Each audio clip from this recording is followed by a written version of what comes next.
Hello students.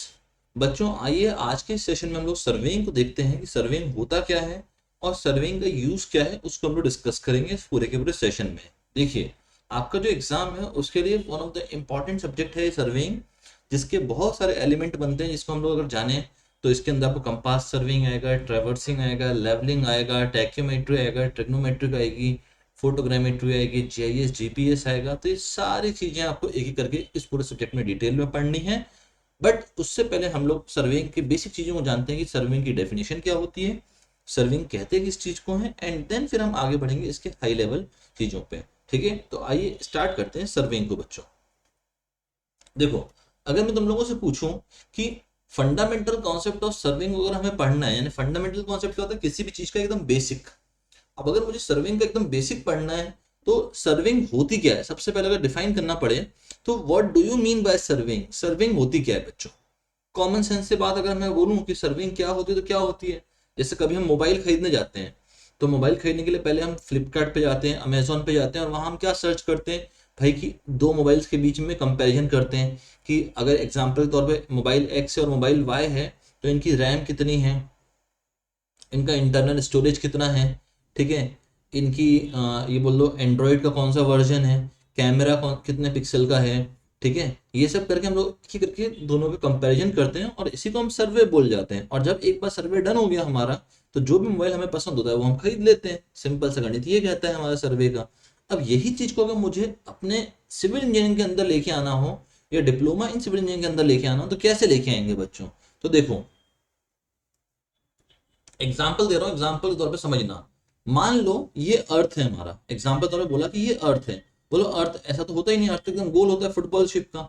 मान लो ये अर्थ है, एग्जाम्पल ले लो, चलो फुटबॉल शेप बोल दिया तुमने तो फुटबॉल में मान लेता हूँ। यहाँ हमारा कोई ऑब्जेक्ट लाई कर रहा है इस पॉइंट पे। ठीक है, इस पॉइंट पे कोई ऑब्जेक्ट मेरा लाई कर रहा है यहाँ पे। अब मुझे इसकी ऑब्जेक्ट की ना एग्जैक्ट लोकेशन पता करनी है। अभी का क्या है, अर्थ सरफेस के ऊपर एक ऑब्जेक्ट है जिसको मैंने यहाँ मार्क करके रखा हुआ है पीले कलर से। मुझे इसकी एग्जैक्ट लोकेशन को डिटरमाइन करना है, लोकेशन को, लोकेशन बोल लो, पोजीशन बोल लो, उसको एग्जैक्टली डिटरमाइन करना है। कैसे करूं बच्चों मैं, ये बताओ मुझे, कैसे करूं मैं इसकी पोजीशन को एग्जैक्टली डिटरमाइन, ये बताओ मुझे। एग्जाम में क्वेश्चन आएगा सीधा सीधा। भाई कोई पूछता है ना सर्वे क्या होता है तो हम सर्वे को डिफाइन करने जा रहे हैं अभी। तो मैंने बोला अर्थ पे एक ऑब्जेक्ट है हमारा, इसकी मुझे एग्जैक्ट लोकेशन पता करनी है। क्या करूं मैं इसकी एग्जैक्ट लोकेशन पता करने के लिए। तो अब तुम में से कोई बोलेगा सर देखो, एग्जैक्ट लोकेशन पता करनी है ना तो मैं इसको थोड़ा सा और डिफाइन करता हूँ यहाँ पे। मान लो ये कोई ऑब्जेक्ट है, ये कोई ऑब्जेक्ट है, मुझे इसकी एग्जैक्ट लोकेशन पता करनी है। अब एग्जैक्ट लोकेशन पता करनी है ना तो कहीं ना कहीं से रेफरेंस लेना पड़ता है, कहीं ना कहीं से रेफरेंस लेना ही पड़ेगा। भाई अगर कोई बोलता है कि भाई मेरी हाइट है वो 5 फीट की है, तो भाई 5 फीट आपने नापा कहाँ से, कोई तो रेफरेंस होगा। तो बोलोगे फ्लोर लेवल से 5 फीट की हाइट है आपकी। ठीक है, 5 फीट की हाइट फ्लोर लेवल से है। तो भाई आपने फ्लोर लेवल को रेफरेंस माना तो रेफरेंस पॉइंट तो लेना ही पड़ेगा। तो मैंने कहा भाई रेफरेंस पॉइंट हमारा यहाँ पे है, this is our reference point, ये हमारा रेफरेंस पॉइंट है। आरपी लिख रहा हूँ, ठीक है, आरपी है रेफरेंस पॉइंट। ऋषभ पंत मत समझ लेना, रेफरेंस पॉइंट है ये। अब रेफरेंस पॉइंट से मुझे अपने इस पर्टिकुलर ऑब्जेक्ट की लोकेशन डिटरमाइन करनी है, तो मैं क्या करूंगा।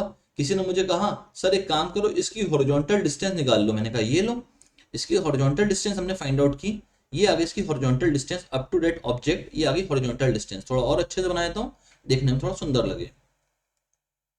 तो हमने कहा ये लो, इसकी हॉरिजॉन्टल डिस्टेंस निकाल दी मैंने इस रेफरेंस पॉइंट से इस ऑब्जेक्ट की। बोलो सर हॉरिजॉन्टल डिस्टेंस निकाल ली ना, अब इसकी हाइट भी निकाल लो रेफरेंस पॉइंट से। मैंने कहा ये लो, हाइट भी निकाल लेता हूं मैं यहाँ से, इस रेफरेंस पॉइंट से इसकी हाइट निकाल लेता हूँ और इसको मैंने एच कह दिया अभी के लिए। ठीक है, तो हाइट भी मिल गई। अब किसी ने मुझे कहा सर आपने डिस्टेंस निकाल ली, हाइट निकाल ली, इसका एंगल भी तो पढ़ लो कि रेफरेंस पॉइंट से कितने एंगल पे। मैंने कहा लो वो भी पढ़ लेते हैं। तो मान लो एग्जाम्पल के तौर पे कि हमने बोला भैया ये हमारा रेफरेंस पॉइंट था, रेफरेंस पॉइंट से ये मैंने अपने ऑब्जेक्ट का एंगल भी निकाल लिया कि अल्फा डिग्री पे है, तो ये एंगल भी मिल गया। इसको हम डायरेक्शन बोलते हैं, क्या बोलते हैं इसको, डायरेक्शन। तो अभी के लिए अगर आपको थोड़ा मोटा मोटा अगर मैं समझाऊं तो किसी भी ऑब्जेक्ट की अगर आपको एग्जैक्ट लोकेशन पता करनी है तो आपको तीन चीजें फाइंड करनी पड़ती हैं। क्या क्या, हॉरिजॉन्टल डिस्टेंस, ठीक है, वर्टिकल हाइट या एलिवेशन, और उसका डायरेक्शन। तो तीन चीज अगर आप पता कर लोगे तो आप उस ऑब्जेक्ट का लोकेशन पता कर पाओगे। पर इसको और प्रिसाइजली करना होगा जब मैं आगे जाऊंगा जीआईएस जीपीएस में, तो मैं आपको यहाँ पे चौथा चीज और फाइंड आउट करने को कहूंगा, टाइम कोऑर्डिनेट। क्या होता है टाइम कोऑर्डिनेट? अब टाइम कोऑर्डिनेट कैसे होता है? अगर आपने इंडिया का टाइम देखा हो कभी, मोबाइल में आप टाइम सेट करते हो तो इंडिया चलता है +5 hours 30 minutes, अगर आपने देखा हो तो हम लोग +5 hours 30 minute चलते हैं। मतलब क्या है ये? जो ग्रीनविच मीन टाइम है ना, जीएमटी, कहाँ पे है? इंग्लैंड में है। जीएमटी से हम लोग 5 घंटे 30 मिनट यानी 5 hours 30 minute आगे चल रहे हैं। तो हमें टाइम कोऑर्डिनेट को भी निकालना पड़ता है। इसीलिए किसी भी अगर ऑब्जेक्ट की एग्जैक्ट लोकेशन पता करनी है, चार चीजें फाइंड करनी पड़ती हैं। पहला हॉरिजॉन्टल डिस्टेंस, दूसरा उसकी वर्टिकल हाइट, तीसरी उसकी डायरेक्शन, और चौथा उसका निकालना पड़ता है time coordinate. But time coordinate हम पढ़ेंगे जीआईएस जीपीएस में।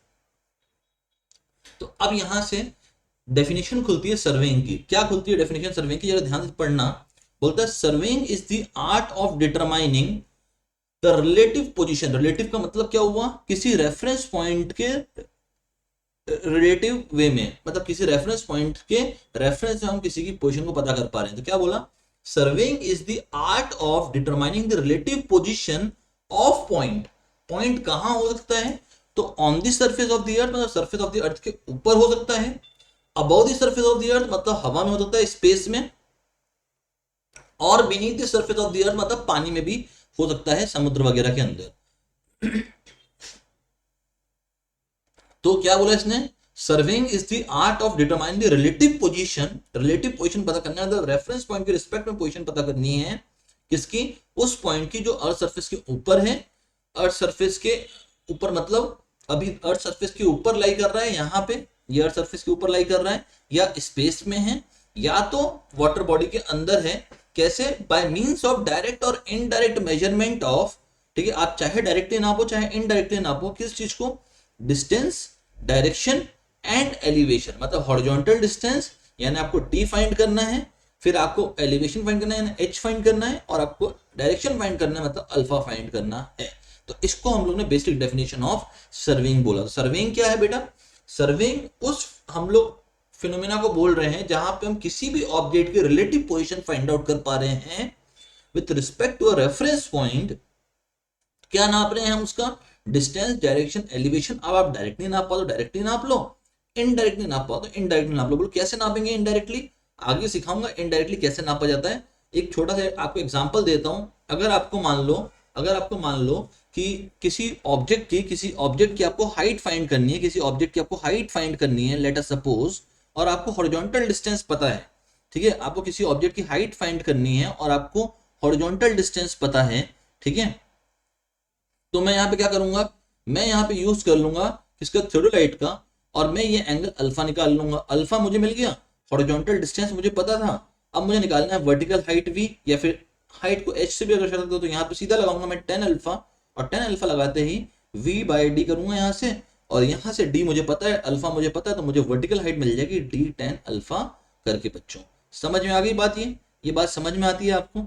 बात समझ में आई? तो यहां से आप क्या निकाल सकते हैं बच्चों? यहां से आप वर्टिकल हाइट निकाल सकते हैं किसी भी ऑब्जेक्ट का। अब ये इनडायरेक्टली निकाला गया क्योंकि हमको डायरेक्टली हमने नहीं पढ़ा, हमने तो हॉरिजॉन्टल डिस्टेंस निकाला, हमने तो एंगल निकाला, वर्टिकल हाइट हमने कंप्यूट कर ली, तो इसको इनडायरेक्ट मेजरमेंट बोलते हैं। क्लियर है? तो surveying is the art of determining the relative position of points on the surface of the earth, above the surface of the earth और beneath the surface of the earth by means of direct और indirect measurement of distance, direction and elevation. Clear है बच्चों? ये बात clear होती है? ठीक है। अब यहीं से 3 ब्रांच ऑफ सिविल खुलती है, या 3 ब्रांच ऑफ सर्वेइंग खुल जाती है। कौन सी? अगर आप हॉरिजॉन्टल डिस्टेंस डी को नाप पा रहे हैं तो यहां से आपकी ब्रांच ऑफ सर्वेइंग खुलती है लीनियर मेजरमेंट की। कौन सी ब्रांच ऑफ सर्वेइंग खुलती है? लीनियर मेजरमेंट, जो आपका पूरा एक चैप्टर है जो मैं आपको पढ़ाऊंगा यहाँ पे, लीनियर मेजरमेंट। फिर अगर आप वर्टिकल हाइट को निकाल पा रहे हैं, वी को या एच को, ठीक है, वी या एच को आप निकाल पा रहे हैं, तो यहां से खुलता है क्या? लेवलिंग। क्या खुलता है? लेवलिंग, जहां पे आप आरएल वगैरह फाइंड करेंगे, रिड्यूस लेवल वगैरह। और अगर आप अल्फा निकाल पा रहे हैं यहां से, तो आप पढ़ गए एंगुलर मेजरमेंट, और इसके लिए हमारी जो ब्रांच ऑफ सर्वेइंग होती है वो आती है कंपास सर्वेइंग। अच्छा, अब इन्हीं को जोड़ घटा के हमारे और अलग अलग ब्रांच ऑफ सर्वेइंग खुलेंगे। मतलब अगर लेवलिंग और कंपास सर्वेइंग को आप मिला दोगे तो ये बन जाएगा आपका क्या? ट्रैवर्सिंग। क्या बन जाएगा आपका? ट्रैवर्सिंग। या ज्यादा अच्छा लीनियर मेजरमेंट और कंपास सर्वेइंग को मिलाइए वो बना देगा आपका ट्रैवर्सिंग, क्योंकि आप हॉरिजॉन्टल डिस्टेंस भी निकाल पाएंगे और आप एंगुलर मेजरमेंट भी कर पाएंगे। तो आपका वहां से अलग अलग ब्रांच ऑफ सर्वेइंग बनने लग जाएगी। तो बेसिकली 3 ब्रांच ऑफ सर्वेइंग यही होती है, कौन कौन सी? Linear measurement, levelling and compass surveying. Clear है बच्चों? आइए अब मैं पूछता हूं बच्चों कि अगर मुझे सर्वेइंग करना है तो देखो, एक तो ये काम होगा कि भाई सर्वेइंग से हम लोग किसी भी ऑब्जेक्ट का रिलेटिव पोजीशन फाइंड आउट कर पाते हैं। पर अगर मैं ये बोलूं कि भाई ऑब्जेक्ट क्या है सर्वेइंग को करने का, क्या उद्देश्य है सर्वेइंग को करने का, बताओ मुझे क्या उद्देश्य है सर्वेइंग को करने का बच्चों, ये बताओ। क्यों करें हम सर्वेइंग, कारण क्या है सर्वेइंग करने का, उद्देश्य क्या है सर्वेइंग को करने का, ये बताओ मुझे। क्या उद्देश्य है सर्वेइंग को करने का बच्चों, बोलो। एग्जाम्पल दूं, एक एग्जाम्पल। मान लो आप एक साइट के साइट इंजीनियर हो और आपने सर्वेइंग वर्क ये पूरा किया और आपने सारे ऑब्जेक्ट्स की पोजीशन वगैरह फाइंड आउट कर ली। ठीक है, आपने लीनियर मेजरमेंट ले लिया, लेवलिंग कर ली, कंपास सर्विंग कर दी और आपने सारे मेजरमेंट ले लिए। आपने एक पेपर पे सबको प्लॉट किया और वो पेपर आप अपने साथ अपने घर लेके चले गए।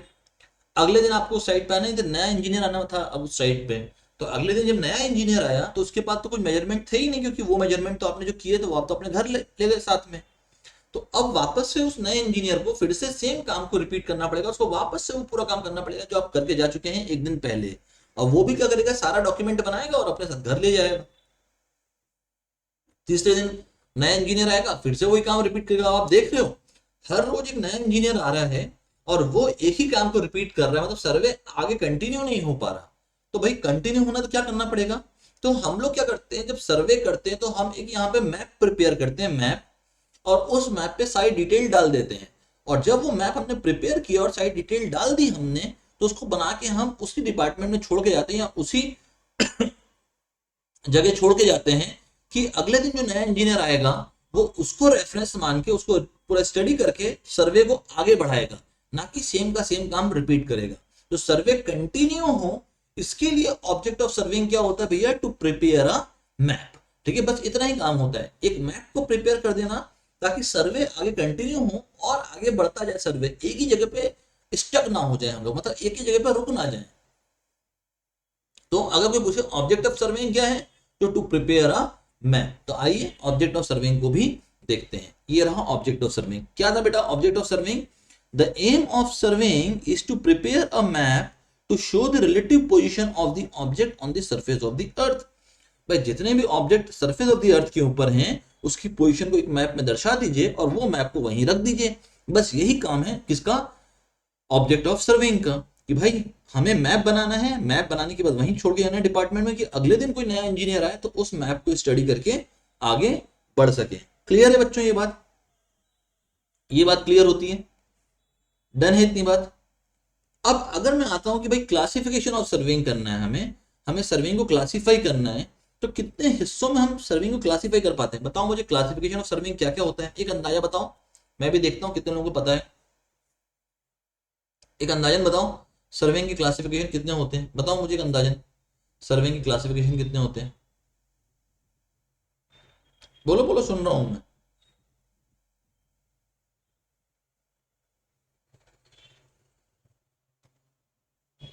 देखो अगर मोटा मोटा सर्वेइंग को हम लोग क्लासिफाई करना हो ना, तो सर्वेइंग क्लासिफाई होता है सबसे पहला on the basis of curvature of अर्थ। ठीक है, कि अर्थ के कर्वेचर के ऊपर कि भैया अर्थ का सरफेस प्लेन है या अर्थ का सरफेस कर्व्ड है। तो इन दोनों के हिसाब से हमारा क्लासिफिकेशन होता है, जिसमें हम प्लेन सर्वेइंग और ज्योडेटिक सर्वेइंग लेके आते हैं। फिर आता है on the basis of nature of land under surveying, कि भाई सर्वेइंग हो कहाँ रहा है। अगर जमीन पे हो रहा है तो लैंड सर्विंग कह देंगे, पानी में हो रहा है तो मैराइन सर्विंग या हाइड्रोग्राफिक सर्विंग कह देंगे, भाई स्पेस में हो रहा है तो एस्ट्रोनॉमिकल सर्विंग कह देंगे। तो ये हो गया on the basis of nature of land under surveying. तीसरा आता है भैया on the basis of object of surveying, क्या पर्पस था हमारा सर्वे करने का। तो अगर इंजीनियरिंग पर्पस के लिए किया गया था तो इंजीनियरिंग सर्वे बन जाएगा, डिफेंस पर्पस के लिए किया गया तो डिफेंस सर्विंग बन जाएगा, भाई आर्कियोलॉजिकल पर्पस के लिए किया गया था तो आर्कियोलॉजिकल सर्विंग बन जाएगा, जियोलॉजिकल पर्पस के लिए किया गया तो जियोलॉजिकल सर्विंग हो जाएगा वो। ठीक है, और लास्ट क्लासिफिकेशन होता है हमारा on the basis of equipment used, कौन कौन से इक्विपमेंट यूज किए हैं हमने सर्विंग को करने के लिए, उसके बेसिस पे हमने क्लासिफाई किया है। Chain surveying, traversing, compass surveying, plane table surveying, theodolite surveying, tacheometry, EDM surveying, aerial photogrammetry and many more. तो मोटा मोटा हम लोग ने क्लासिफाई उसको किया है 4 हिस्सों में। सबसे पहला on the basis of curvature of earth, दूसरा on the basis of nature of land under surveying, तीसरा on the basis of object of surveying, और चौथा on the basis of equipment use. तो देखो मैंने मोटा मोटा इसको इतने हिस्सों में क्लासिफाई किया हुआ है। सबसे पहला है कर्वेचर ऑफ अर्थ के हिसाब से प्लेन सर्विंग और जियोडेटिक सर्विंग। फिर nature of land under serving के हिसाब से हमने किया है लैंड सर्विंग, अगर हम जमीन पे सर्वे कर रहे हैं तो, पानी में सर्वे कर रहे हैं तो मैराइन सर्विंग या हाइड्रोग्राफिक सर्विंग कहते हैं, ठीक है। अगर हम लोग स्पेस में कर रहे हैं तो एस्ट्रोनॉमिकल सर्विंग कह जाते हैं। ऑब्जेक्ट ऑफ सर्विंग की बात करूं भाई, इंजीनियरिंग पर्पस के लिए किया गया तो इंजीनियरिंग सर्वे हो गया, ठीक है। डिफेंस पर्पस के लिए किया गया तो डिफेंस सर्विंग हो गया, आर्कियोलॉजिकल पर्पस के लिए किया गया तो आर्कियोलॉजिकल सर्विंग हो गया, और जियोलॉजिकल पर्पस के लिए किया गया तो जियोलॉजिकल सर्विंग हो गया। इसके बाद आता है इक्विपमेंट यूज।